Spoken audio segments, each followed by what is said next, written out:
সুপ্রিয় মাছ চাষি ভাই বন্ধুগণ, আসসালামু আলাইকুম। তো আশা করি সকলেই ভালো আছেন।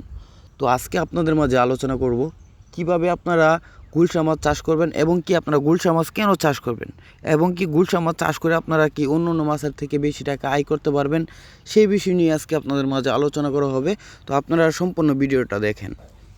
তো যাদের বাজেট কম, মানে অল্প পুঁজি, তারা গুলশা মাছ চাষ করতে পারেন। তো গুলশা মাছ আপনারা কী কারণে চাষ করবেন অল্প বাজেটের মাধ্যমে? তো যে সকল চাষিরা আপনারা কই, মাগুর, শিং পুকুরে চাষ করতেছেন, তো এই পুকুরেই আপনারা গুলশা মাছের পোনা চাষ করতে পারবেন। একই পুকুরে আপনার 3-4 আইটেমের মাছ চাষ করতে পারবেন। একই খাবার খাওয়ায় আপনারা 3-4 আইটেমের মাছ চাষ করতে পারবেন। তো গুলশা মাছের আপনার বাজারে চাহিদা রয়েছে বেশ, কারণ এই মাছটা খেতেও অনেক পুষ্টিকর এবং এই মাছটা যদি আপনার বাজার থেকে ক্রয় করেন তাহলে আপনারা 300 থেকে 350 টাকা কেজি আপনাদের ক্রয় করতে হবে।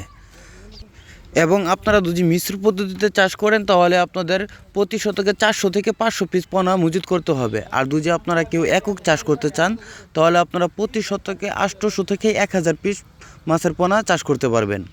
এবং পুকুরে যদি আপনারা প্রাকৃতিক খাদ্য তৈরি করতে পারেন তাহলে আপনার এই মাছের খাদ্য খরচ একেবারেই কম, কারণ 1 কেজি পোনা উৎপাদন করতে আপনার 1.5 কেজি খাদ্যর প্রয়োজন। তো 1.5 কেজি খাদ্য প্রয়োজন, আপনার 1 কেজি রেডিফিট খাদ্য দাম হচ্ছে আপনার 90 টাকা কেজি। তো 1.5 কেজি খাদ্য দাম হচ্ছে 135 টাকা।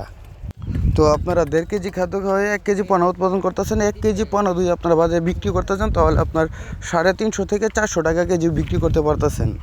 তো যে সকল চাষি ভাইয়েরা আপনারা উন্নত মানের মাছের পোনা খুঁজছেন, তারা আমাদের ভিডিওতে স্ক্রিনের নাম্বারে যোগাযোগ করে আমাদের কাছ থেকে গুলশা, ট্যাংরা, কই, শিং, মাগুর যে কোনো ধরনের মাছের পোনা ক্রয় করতে পারবেন।